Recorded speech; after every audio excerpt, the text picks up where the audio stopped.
ಪ್ರತಿಭಾ ಕಾರಂಜಿ ಕಾರ್ಯಕ್ರಮ ವಿದ್ಯಾರ್ಥಿಗಳಲ್ಲಿ ವ್ಯಕ್ತಿತ್ವ ಹಾಗೂ ಸ್ಪರ್ಧಾತ್ಮಕ ಮನೋಭಾವ ರೂಪಿಸುವುದಕ್ಕೆ ಪೋಷಕರು ಹಾಗೂ ಶಿಕ್ಷಕರನ್ನ ಪ್ರೋತ್ಸಾಹ ಮಾಡುತ್ತೆ ಅಂತ ಹೇಳಿ SC/ST ಸರ್ಕಾರಿ ನೌಕರರ ಸಂಘದ ಅಧ್ಯಕ್ಷರಾದ ಹಳೆಯೂರು ಯೋಗೇಶ್ ಅವರು ಹೇಳಿದರು. ತಾಲೂಕಿನ ಬೂಕನಕೆರೆ ಹೋಬಳಿಯ ಕಾಮನಹಳ್ಳಿ ಗ್ರಾಮದ ಸರ್ಕಾರಿ ಹಿರಿಯ ಪ್ರಾಥಮಿಕ ಶಾಲೆಯ ಆವರಣದಲ್ಲಿ ಕ್ಷೇತ್ರ ಶಿಕ್ಷಣ ಕಾರ್ಯದಲ್ಲಿ ಹಾಗೆ ಕ್ಷೇತ್ರ ಸಂಪನ್ಮೂಲ ಕ್ಷೇತ್ರದಿಂದ ಸಂಯುಕ್ತ ಆಶ್ರಯದಲ್ಲಿ ನಡೆದಂತಹ 2025ನೇ ಸಾಲಿನ ಬೂಕನಕೆರೆ ಕ್ಲಸ್ಟರ್ ಮಟ್ಟದ ಪ್ರತಿಭಾ ಕಾರಂಜಿ ಕಾರ್ಯಕ್ರಮ ಉದ್ಘಾಟಿಸಿ ಮಾತನಾಡಿದರು. ಸರ್ಕಾರದ ಈ ಅದ್ಭುತ ಕಾರ್ಯಕ್ರಮ ವಿದ್ಯಾರ್ಥಿಗಳಲ್ಲಿನ ಪ್ರತಿಭೆಯನ್ನ ಗುರುತಿಸಿ ಹೊರತರುವುದಕ್ಕೆ ಶಿಕ್ಷಕರಿಗೆ ಅವಕಾಶವನ್ನ ಕಲ್ಪಿಸುತ್ತೆ. ವಿದ್ಯಾರ್ಥಿಗಳ ಕಲಿಕೆಗೆ ಹಾಗೆ ಹೊಸದಾದ ಜೀವನ ಕೌಶಲ್ಯವನ್ನ ಹೊಂದೋದಕ್ಕೆ ಪ್ರತಿಭಾ ಕಾರಂಜಿ ಸಹಕಾರಿ ಆಗುತ್ತೆ ಅಂತ ತಿಳಿಸಿದರು. ಶಿಕ್ಷಣ ಕ್ಷೇತ್ರದಲ್ಲಿ ಕಲೆಗಳನ್ನು ಉತ್ತೇಜನ ಮಾಡುವ ಮೂಲಕ ಶಾಲಾ ವಿದ್ಯಾರ್ಥಿಗಳ ಕಲಾತ್ಮಕ ಪ್ರತಿಭೆ ಸೃಜನಾತ್ಮಕ ಕೌಶಲ್ಯ ಹೊರತರುವುದಕ್ಕೆ ಪ್ರತಿಭಾ ಕಾರಂಜಿ ಉತ್ತಮ ವೇದಿಕೆಯಾಗಿದೆ. ಶಿಕ್ಷಕರು ತರಗತಿಯ ವೇಳೆಯಲ್ಲಿ ಮಕ್ಕಳಲ್ಲಿ ಇರುವಂತಹ ಸೂಕ್ತ ಪ್ರತಿಭೆಗಳನ್ನು ಗುರುತಿಸಿ ಭವಿಷ್ಯದಲ್ಲಿ ಉತ್ತಮ ಪ್ರತಿಭಾನ್ವಿತ ವ್ಯಕ್ತಿಯಾಗಿ ಹೊರಹೊಮ್ಮೋದಕ್ಕೆ ಸಹಕರಿಸಬೇಕು. ತೀರ್ಪುಗಾರರು ಎಲ್ಲ ಮಕ್ಕಳನ್ನ ಸಮಾನವಾಗಿ ಕಾಣುವ ಮೂಲಕ ಪ್ರತಿಭೆ ಇರುವಂತಹ ಮಕ್ಕಳನ್ನ ತಾಲೂಕು ಮಟ್ಟಕ್ಕೆ ಕಳಿಸಬೇಕು ಅಂತ ಹೇಳಿ ಸಲಹೆ ಕೊಟ್ಟರು. ಈ ಕಾರ್ಯಕ್ರಮದ ಪ್ರಯೋಜನವನ್ನ ಎಲ್ಲರೂ ಕೂಡ ಪಡೆದುಕೊಳ್ಳಬೇಕು. ಮಕ್ಕಳು ಅತ್ಯಂತ ಉತ್ಸಾಹದಿಂದ ಕಾರ್ಯಕ್ರಮದಲ್ಲಿ ಭಾಗವಹಿಸ್ತಾ ಇರುವಂತದ್ದು ಖುಷಿ ತಂದಿದೆ. ಕ್ಲಸ್ಟರ್ ಮಟ್ಟದಲ್ಲಿ ವಿಜೇತರಾದವರು ತಾಲೂಕು ಮಟ್ಟದ ಕಾರ್ಯಕ್ರಮದಲ್ಲಿ ಭಾಗವಹಿಸುತ್ತಾರೆ. ಅಲ್ಲಿ ಗೆದ್ದವರು ಜಿಲ್ಲಾ ಮತ್ತು ರಾಜ್ಯ ಮಟ್ಟದ ಸ್ಪರ್ಧೆಯಲ್ಲಿ ಜಿಲ್ಲೆಯನ್ನ ಪ್ರತಿನಿಧಿಸುವ ಅವಕಾಶವನ್ನ ಪಡೆಯುತ್ತಾರೆ. ಆದ್ದರಿಂದ ಯಾವುದೇ ಸ್ಪರ್ಧೆಗಳಲ್ಲಿ ಮಕ್ಕಳ ಪ್ರತಿಭೆಯನ್ನ ನಿಷ್ಪಕ್ಷಪಾತವಾಗಿ ಗುರುತಿಸಿ ಪ್ರಶಸ್ತಿಯನ್ನ ತೀರ್ಮಾನಿಸಲಾಗುತ್ತೆ ಅಂತ ಹೇಳಿದರು.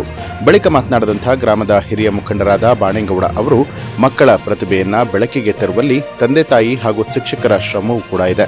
ಇಬ್ಬರು ಕೈಜೋಡಿಸಿದಾಗ ಮಾತ್ರ ಮಕ್ಕಳ ಪ್ರತಿಭೆ ಅನಾವರಣಗೊಳ್ಳುತ್ತೆ. ಮಕ್ಕಳ ಬೆಳವಣಿಗೆಯಲ್ಲಿ ಶಿಕ್ಷಕರಷ್ಟೇ ಪೋಷಕರ ಪಾತ್ರವೂ ಕೂಡ ಅತಿ ಮುಖ್ಯವಾಗಿದೆ. ಮಕ್ಕಳನ್ನ ಪಠ್ಯ ಮತ್ತು ಪಠ್ಯೇತರ ಚಟುವಟಿಕೆಗಳಲ್ಲೂ ಕೂಡ ತೊಡಗಿಸಿಕೊಳ್ಳುವಂತೆ ಮಾಡಬೇಕು ಅಂತ ಹೇಳಿದರು.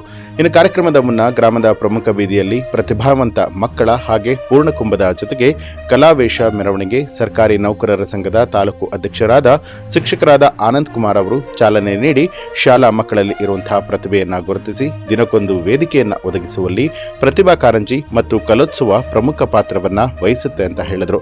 ಕಾರ್ಯಕ್ರಮದ ಅಧ್ಯಕ್ಷತೆಯನ್ನ ಶಾಲಾ SDMC ಅಧ್ಯಕ್ಷರಾದ ಸತೀಶ್ ಅವರು ವಹಿಸಿಕೊಂಡಿದ್ದರು. ಇನ್ನು ಪ್ರತಿಭಾ ಕಾರಂಜಿ ಕಾರ್ಯಕ್ರಮದಲ್ಲಿ ವಿವಿಧ ಶಾಲೆಯ ಮಕ್ಕಳು ಕೂಡ ಭಾಗವಹಿಸಿದ್ರು. ಭೀಮ, ಒನಕೆ ಓಬವ್ವ, ಕಿತ್ತೂರು ರಾಣಿ ಚೆನ್ನಮ್ಮ, ನವಿಲು, ಪರಿಸರ ಸೇರಿದಂತೆ ಕಲೆ ಸಂಸ್ಕೃತಿ ಬಿಂಬಿಸುವಂತಹ ವೇಷಭೂಷಣಗಳು ಆಕರ್ಷಣೀಯವಾಗಿತ್ತು. ರಂಗೋಲಿ, ರಸಪ್ರಶ್ನೆ, ಗಾಯನ ಸ್ಪರ್ಧೆ, ಪ್ರಬಂಧ, ಚಿತ್ರಕಲೆ ಇತರ ಸ್ಪರ್ಧೆಗಳು ಕೂಡ ನಡೆಯಿತು. ಮಕ್ಕಳ ಸಾಂಸ್ಕೃತಿಕ ಕಾರ್ಯಕ್ರಮ ಎಲ್ಲರ ಗಮನ ಸೆಳೆಯಿತು.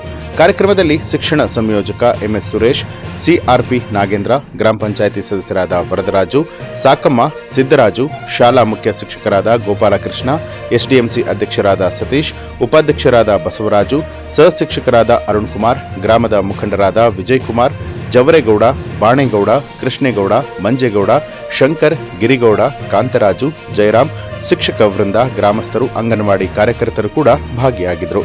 ಸುದ್ದಿಯೊಂದಿಗೆ ಮನು ಮಾಕವಳ್ಳಿ, KR ಪೇಟೆ. ಮಕ್ಕಳು ಬಿಟ್ಟರೆ ಸಾಕು, ನಾವು ಭಾಗವಹಿಸಬೇಕು ಸ್ಪರ್ಧೆಯಲ್ಲಿ ಅಂತ ಇರ್ತೀವಿ. ಹಾಗಾಗಿ ನಾವು ಹೆಚ್ಚು ಮಾತಾಡಕ್ ಹೋಗೋದಿಲ್ಲ. ಗೊತ್ತು, ಪ್ರತಿಭಾ ಕಾರಂಜಿ ಅಂದ್ರೆ ಗೊತ್ತು, ಶಾಲೆಯಲ್ಲಿ ಶಿಕ್ಷಕರು ಕೂಡ ಎಲ್ಲಿರ್ತಾರೆ, ಮಕ್ಕಳು ಗೊತ್ತಿರ್ತದೆ. ಹಾಗಾಗಿ ಸಾಂಪ್ರದಾಯಿಕವಾಗಿ ನಾವು ಉದ್ಘಾಟನೆ ಮಾಡ್ಬೇಕಲ್ಲ ಅನ್ನೋ ರೀತಿಯಲ್ಲಿ ಉದ್ಘಾಟನೆ ಮಾಡಿದ್ದೀವಿ. ಹಾಗಾಗಿ ಮಕ್ಕಳೇ, ಒಂದು ವಿಚಾರವನ್ನು ಹೇಳಲಿಕ್ಕೆ ಇಷ್ಟಪಡ್ತೀನಿ. ಯಾರು ತೀರ್ಪುಗಾರರು ಒಂದು ಎಲ್ಲ ಸ್ಪರ್ಧೆಗಳಿಗೆ ತೀರ್ಪನ್ನು ನೀಡ್ತೀರಿ, ದಯಮಾಡಿ ನಮ್ಮ ಶಾಲೆಯನ್ನು ಸ್ವಾರ್ಥ ಇರ್ತದೆ, ಆದರೂ ಕೂಡ ತಾಲೂಕು ಮಟ್ಟಕ್ಕೆ ಹೋದಂಥ ಸಂದರ್ಭದಲ್ಲಿ ಅಲ್ಲಿ ಅಭಾಸ ಆಗೋದು ಬೇಡಿ.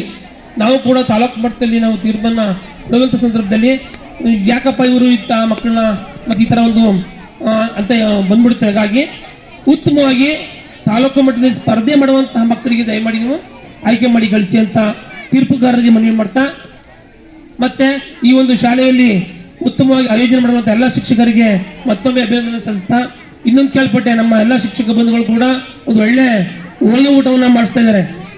ಎಲ್ಲರೂ ಕೂಡ ಹೊಟ್ಟೆ ತುಂಬ ಹೋಳಿಗೆ ಊಟವನ್ನು ಮಾಡಿಕೊಂಡು ತೃಪ್ತಿಯಿಂದ ಈ ಕಾರ್ಯಕ್ರಮವನ್ನು ನಡೆಸಿ ಅಂತ ಹೇಳ್ತಾ, ಜೊತೆಗೆ ಈ ಒಂದು ಪ್ರತಿಭಾ ಕಾರಂಜಿನಲ್ಲಿ ಭಾಗವಹಿಸಿ ಎಲ್ಲ ಒಂದು ಈ ಕಾರ್ಯಕ್ರಮವನ್ನು ಯಶಸ್ವಿಗೊಳಿಸಿ ಅಂತ ಶುಭ ಹಾರೈಸಿ ನನ್ನ ಮಾತಿಗೆ ವಿರಾಮ ಕೊಡ್ತಾ ಇದ್ದೀನಿ. ನಮಸ್ಕಾರ.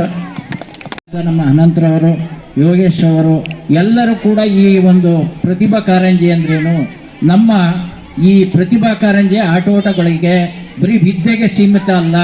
ಈ ಆಟೋಟಗಳಲ್ಲಿ ಎಲ್ಲನೂ ನಡೆಸ್ಕೊಟ್ರೆ ಹೋಬಳಿ ಮಟ್ಟಕ್ಕೆ ಹೋಗ್ಬೋದು, ಜಿಲ್ಲಾ ಮಟ್ಟಕ್ಕೆ ಹೋಗ್ಬೋದು, ರಾಜ್ಯ ಮಟ್ಟಕ್ಕೆ ಹೋಗ್ಬೋದು. ಹೀಗೆ ಈಗ ನೀವೇ ಗೊತ್ತಿರೋಂಥ ವಿಚಾರ, ಹಳ್ಳಿಯಿಂದ ಡಿಲ್ಲಿಗೆ ಅಂತ. ನಮ್ಮ ಮಂಡ್ಯ ಜಿಲ್ಲೆ ಒಬ್ಬ ಪ್ರತಿಭಾವಂತ ಕಾಮಿಡಿ ನಟ, ನಿಮ್ಗೆ ಗೊತ್ತಿರಬೇಕು, ಯಾರು ಹೇಳಿ ನೋಡೋಣ? ಗಿಲ್ಲಿ ನಟ. ಇವತ್ತು ಅವನು ಏನಂತ ಪ್ರತಿಭೆ ಏನು ಅಂತ ತೋರಿಸ್ಕೊಟ್ಟದ್ದು ಏನು ವಿದ್ಯಾವಂತನೇನಲ್ಲ, ಎಲ್ಲರಿಗೂ ಗೊತ್ತಿರೋಂಥ ವಿಚಾರ. ಹಳ್ಳಿಲಿ ಅವನು ಕಾಮಿಡಿ ಮಾಡತಕ್ಕಂಥ ವಿಚಾರ ಇಡೀ ನಮ್ಮ ಮಕ್ಕಳಿಗೆಲ್ಲ ಗೊತ್ತು, ಎಲ್ಲರೂ ನೋಡ್ತಾ ಇದ್ದೀರಿ. ಆ ಮಟ್ಟಿಗೆ ಬೆಳಿಬೇಕು ಅಂದ್ರೆ ಇಲ್ಲಿ ಬರೀ ವಿದ್ಯೆನೇ ಅಲ್ಲ, ಆಟೋಟಗಳು ಬೇಕು, ಸಾಂಸ್ಕೃತಿಕ ಕಾರ್ಯಕ್ರಮಗಳು ಬೇಕು, ಸಂಗೀತ ಬೇಕು, ಎಲ್ಲ ಒಂದು ಪ್ರತಿಯೊಂದು ಇದ್ರೇನೆ ಕೂಡ ಒಂದು ಮಕ್ಕಳಿಗೆ ಅವರ ಆಟೋಟಗಳಿಗೆ, ವಿದ್ಯೆಗೆ ಎಲ್ಲಕ್ಕೂ ಒಂದು ಒತ್ತು ಕೊಡುತ್ತೆ. ಆದ್ರಿಂದ ಯಾವತ್ತೂ ಕೂಡ ಒಬ್ಬನ್ನ ಹೀಯಾಳ್ಸೋದಲ್ಲ, ಅವನು ವಿದ್ಯೆಯಲ್ಲಿ ವೀಕ್ ಅವನೇ ಅನ್ನೋದಲ್ಲ, ಅವನು ಯಾವ್ದಾದ್ರು ಒಂದು ರೂಪದಲ್ಲಿ ಅವನು ಬೆಳ್ಕೊಂಡು ಹೋಗ್ತಾ ಇರ್ತಾನೆ. ಬರೀ ವಿದ್ಯೆಲೆ ಬೆಳ್ಕೊಂಡೋದ್ರೆ ಆಗಲ್ಲ, ಎಲ್ಲ ಸಾಂಸ್ಕೃತಿಕ ಕ್ರೀಡೆಗಳು ಎಲ್ಲನೂ ಇದ್ರೇನೆ ಕೂಡ ಮಕ್ಕಳಿಗೆ ಒಂದು ಮೈಂಡ್ ಫ್ರೆಶ್ ಆಗುತ್ತೆ. ಆದ್ರಿಂದ ಈ ಒಂದು ಪ್ರತಿಭಾ ಕಾರಂಜಿ ಅರೇಂಜ್ ಮಾಡಿರೋದು ಈ ಒಂದು ಶಾಲೆಯ ಮಟ್ಟ, ಈ ಒಂದು ಹಳ್ಳಿಯ ಮಟ್ಟದಲ್ಲಿ ಎಲ್ಲರ ಬೆಳವಣಿಗೆ ಆಗಲಿ ಅಂತ. ಇವತ್ತು ನಮ್ಮೂರಲ್ಲಿ, ನಮ್ಮ ಗ್ರಾಮದಲ್ಲಿ ನಾವು ಕಾರಂಜಿ ಆಚರಿಸ್ತಾವಿ ಅಂದರೆ ನಮಗೆ ಹೆಮ್ಮೆಯ ವಿಚಾರ. ನಾವು ಇವರೆಲ್ಲ ಮಾಸ್ಟರ್ಗಳು ತಪ್ಪು ತಿಳ್ಕೋಬಾರ್ದು. ನಮ್ಮೂರಲ್ಲಿ ಇರೋಂಥ ಮಕ್ಕಳ ಸ್ಟ್ರೆಂತ್ ಬೇರೆ ಕಡೆ ಇದ್ದವ ಏನೋ ಗೊತ್ತಿಲ್ಲ ನಮಗೆ. 50 ಮಕ್ಕಳು ಮೇಲ್ಪಟ್ಟಿದ್ದಾರೆ ಇಲ್ಲಿ ನಮಗೆ, ಅದು ನಮಗೆ ಹೆಮ್ಮೆಯ ವಿಚಾರ. ಬೇರೆ ಮಕ್ಕಳುಗಳು ಬೇರೆ ಒಂದು ಶಾಲೆಗಳಲ್ಲಿ 10 ಮಕ್ಕಳು 15 ಮಕ್ಕಳು ಹಿಂಗೆ ಆಗ್ಬಿಟ್ಟವ್ರೆ. ಆದರೆ ನಮ್ಮ ಶಾಲೆಯಲ್ಲಿ, ನಮ್ಮ ಗ್ರಾಮದಲ್ಲಿ ನಮ್ಮ ಪೋಷಕರು ಈ ಶಾಲೆಯಲ್ಲಿ ಓದಿಸ್ಬೇಕು. ಮಕ್ಕಳು ಗೌರ್ಮೆಂಟ್ ಶಾಲೆಯಲ್ಲಿ ಓದಿದ್ರೆ ಮುಂದೆ ವಿದ್ಯಾವಂತರಾಗ್ತಾರೆ, ಎಲ್ಲ ಸವಲತ್ತು ಸಿಗುತ್ತೆ, ಪ್ರತಿಯೊಂದು ಸವಲತ್ತು ಕೂಡ ಗೌರ್ಮೆಂಟ್ ಶಾಲೆಯಿಂದ ನಮಗೆ ದೊರಕುತ್ತೆ ಅಂತ ನಮ್ಮೂರಲ್ಲಿ ನಮ್ಮ ಮಕ್ಕಳುಗಳನ್ನ ಸೇರಿಸಿ ಇವತ್ತು 50 ಮಕ್ಕಳಿಗಿಂತ ಮೇಲ್ಪಟ್ಟು ನಮ್ಮ ಶಾಲೆಯಲ್ಲಿದ್ದಾರೆ.